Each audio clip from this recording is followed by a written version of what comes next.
Hi, I'm Chip Zdarsky. I'm here talking with FP about the end of my Daredevil run.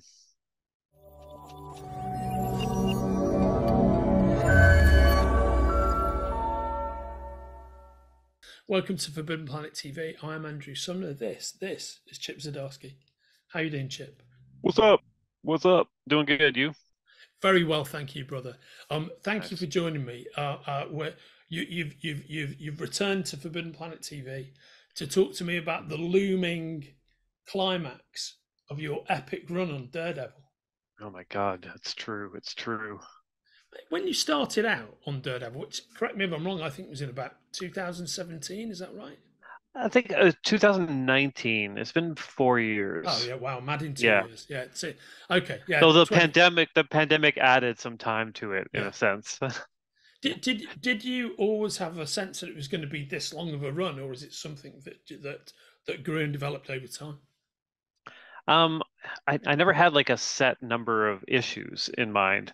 I had like kind of story beats I wanted to hit, including the ending. Um, I didn't realize it would be this long. I think, all told with the Devil's Reign event, it's like something like 58 issues total. Um, so I'm super grateful that I actually managed to hit the mark. Yeah, yeah. I mean, it's a great piece of work, and it's an Thanks. unusually long run for a contemporary creator, I think. Yeah, I mean, Daredevil tends to have longer runs on it. So true. Yeah, So I think that helps a lot. Uh, Yeah, and it's funny, we were broken up a little bit with the Devil's Reign event, which kind of relaunched us with a new number one, yeah, which I think also helped give us a bit more juice to kind of keep going, which is great. Like at no point did Marvel say like you need to wrap this up, which was nice. yeah. Like I was able to go to them and say like, okay, I'm hitting my ending. I've got another 13 issues or whatever, to give them plenty of time to figure out the replacement. Yeah, yeah, of course, of course. So you're hoving into the absolute climax of your saga, which I Yeah, believe is Daredevil 14. Yeah, I think that's the yeah, is that yeah. that's the final one, is it? And that is available for pre-order from the links attached to our conversation right here. But for those, It's true. let's assume a level of familiarity with your overall arc, but Yeah. without any spoilers. What can you tell me about, or how do you feel about moving into that ending? Oh, I mean, it's super gratifying, because we've been building up to it for a long time, and it hits pretty fast. Like that's one thing. Like I think issue 12, 13, and 14 all are very different, and very intense in their own way. Um, yeah, because it's not just the culmination of Matt Murdock's story. It's also Elektra as Daredevil and their supporting cast. Uh, yeah, I don't want to spoil too much, but one of the fun parts has been knowing the ending and knowing the place that I leave the characters.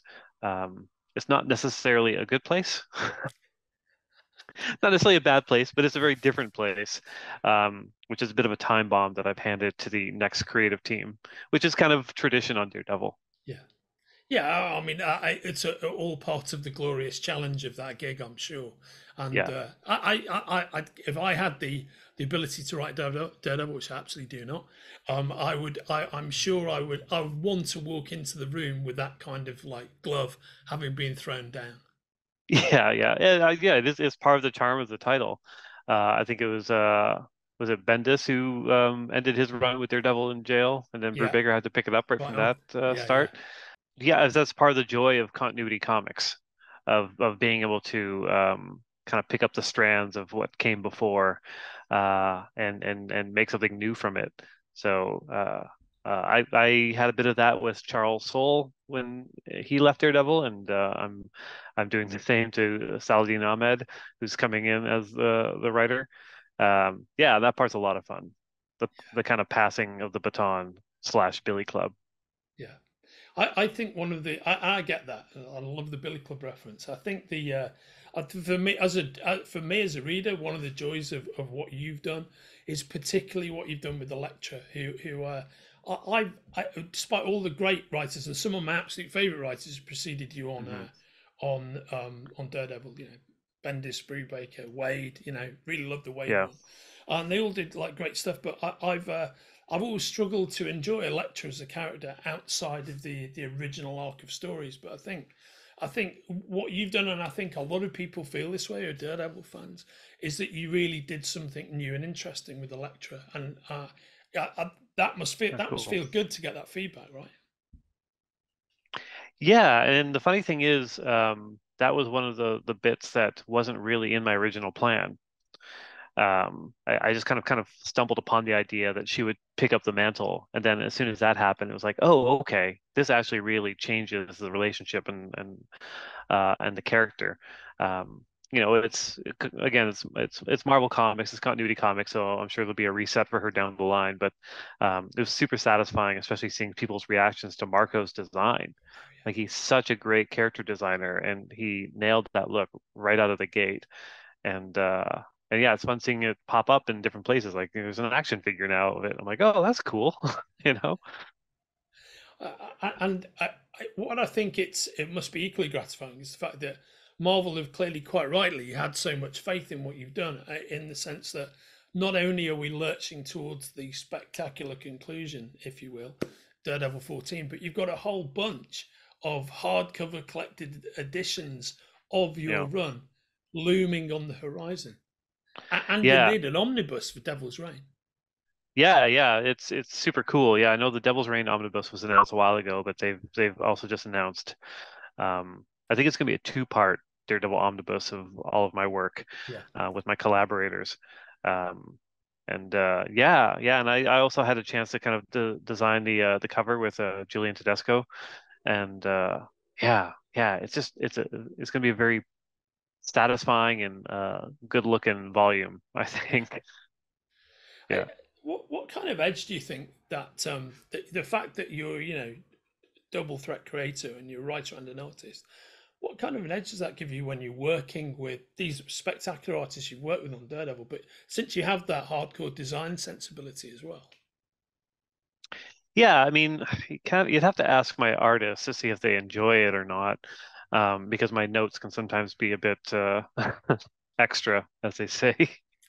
Um, I've had some artists say that they enjoy working with me because they can visualize what I write um, quicker than if it's just a writer who just writes. Because when I'm writing a script, I can actually see the pieces on the page, so I know it's possible. I know there's avenues to kind of create those images, and I think the artists pick up on that in the scripts. But yeah, my the notes I give back might be a bit much for a few of them, and I always feel bad about it. But I'm just like, yeah, coming to it as an artist, I speak their language a bit more, you Yeah. know. So that definitely helps. Chip, did when on your Spider-Man work, did you do the design work on the life story books? I did the The, covers. were the Yeah, I did the concepts, cover covers. concepts yours? Yeah.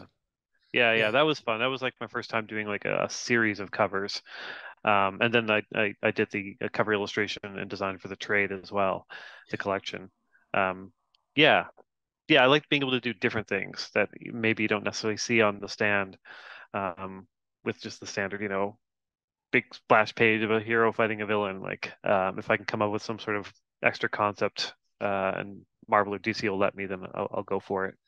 And I think with your life story design, which by the by, as is also being collected as part of an overall omnibus for your Spider-Man work Yeah, towards yeah, the end of the year, it's yeah. like you are Johnny Omnibus this month at Marvel. It's let's I like. know. It feels a little bit like they're tombstones for my work, which I'm so I'm a little split on whether or not I like it. I generally don't like to read omnibus editions. Like I find them just be unwieldy. Unwieldy, yes, Um, absolutely. yeah, I agree. yeah. But people seem to like them, and I do like them as almost as an art object. But yeah, it does feel like a tombstone. It feels like, Chip Zdarsky wrote Spider-Man. Like that's the tombstone. Um, it's like, oh, if they put out the complete Chip Zdarsky Spider-Man, it means I can never write Spider-Man again because it'll make that redundant. When you look back on this time that you've spent like with Daredevil, Hmm. that's a lot of Matt Murdock that you've written. Yeah. To you, who is your version of Matt Murdock to you? How would you, if he was a living, breathing human being, had to explain to somebody else, what would that explanation be? Oh God, I mean, he's just a man of conflicts. Like that's what makes him so interesting to write. Like, um, he's the good Catholic boy who dresses as the devil. He's the lawyer who holds up the law, who goes out every night and breaks the law. The man of peace who's violent. Like, there's so much to play with there. I find him kind of endlessly fascinating. But not just him, the supporting cast as well. Like Wilson Fisk, who I consider supporting cast now, is like he was probably the greatest pleasure to write in the title. Just being able to kind of delve into his psyche a bit more, and the things he has in common with Matt Murdock. Yeah. Yeah, it's a super fun title to write. And I think what you touched upon is something you particularly brought out. One of the things that I find echoed in some of the action set pieces in your run, which is one of the things I did love about the Netflix show, is the fact that it's the sense that Matt Murdock enjoys the violence, and and Yeah, he's got this relationship where it's not like this, but there's a part of him that really loves kind of mixing it up, and I think yeah, all those contradictions in the character are fascinating. yeah. Like, I mean, he's a smart enough guy that he doesn't need to be violent. Like Yeah, he's one of the world's best lawyers probably, so he could probably change laws and work on that side of things and create more change that way than going out at night and punching people. So there's clearly a drive there, to do it. That isn't just from, a sense of justice. yeah. No, well said. Well, mate. Thank you very much for this like spectacular run. Everybody watching this can pre-order that array of fantastic omnibuses and the final issues of the book from the links attached to our conversation. And it's always a pleasure to see you, brother. Thanks for Awesome. joining me. Yeah, same here. Thanks, man. Take care. If you're enjoying watching Forbidden Planet TV and you're enjoying watching us talk to the world's most interesting and accomplished filmmakers, authors, artists, musicians, creators, subscribe right here. See you soon.